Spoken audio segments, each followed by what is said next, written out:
ဘူးလောက်ပဲရှိမယ်ချင်တယ် အဲ့ဒီစီအားလုံးဘယ်လောက်ရှိလဲ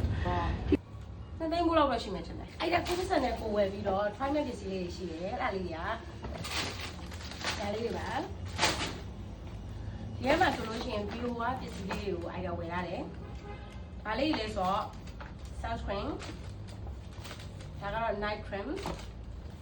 ပြီးတော့သူတို့စီမှာအသစ်ထွက်တဲ့ဒီကကျတော့ body serum ပေါ့နော်ဒါလေးကလည်း body essence လို့လည်းပြောတယ်ဒီကောင်လေးကတစ်ပတ်အတွင်းအသားရင်ကြည့်နေတယ်လို့ပြောလို့ဒါလေးလည်း try ဖို့ဝယ်လာတယ်ပြီးတော့အခုတော့အရင်လူပြောများနေတဲ့ retinol serum ဒါလေးကိုလည်း try ဖို့ဝယ်ရတယ်ပြီးတော့ moisturizer ကိုအရေးလိုတောက်တဲ့ကျမအတွက် gel type moisturizer ကိုလည်းဝယ်ထားတယ်ဒါကတော့ Vino ကပစ္စည်းလေးကိုဝယ်ထားတာပါနောက်တစ်ခုက local brand ဖြစ်တဲ့ Skin Ace ကနေပြီးတော့ကျမဝယ်ထားတာက scrub နှစ်မျိုးပါဒါကတော့ green tea နဲ့လုပ်တယ်ဒါကတော့ lemon lime body scrub လို့ပြောတယ်ကျမဒီနှစ်ခုကိုစမ်းကြည့်တဲ့အတွက်ဝယ်ထားသေးတယ်ပြီးတော့ဒီနှစ်ဘူးကတော့သူတို့က4000ကျော်လို့အတွက်တဘူးစီလက်ဆောင်ရတာပါကျမ8000ဖြစ်သွားတဲ့အတွက်ကြောင့်ဒီ4000ဒီတဘူးရတယ်4000ဒီတဘူးရတယ်ကျမနှစ်ဘူးလက်ဆောင်ရပါတယ်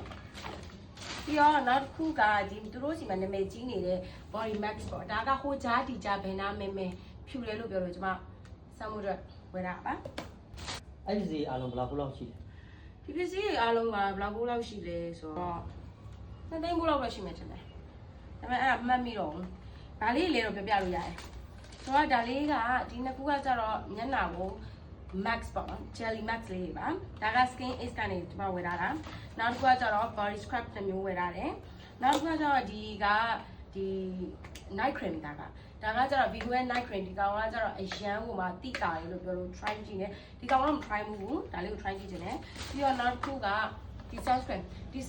ကျမဒါနဲ့ဆိုသုံးတာသုံးခုမြောက်လားလေးခုကလားမသိဘူးဘူးဟောင်းနေလွတ်ပြလို့မရှိတော့ဘူးတဘူးတော့ရှိဘူးမှန်ဒါလေးကဘူးဟောင်းလေးဆိုလို့ရှိရင်ဒီမှာလေတော့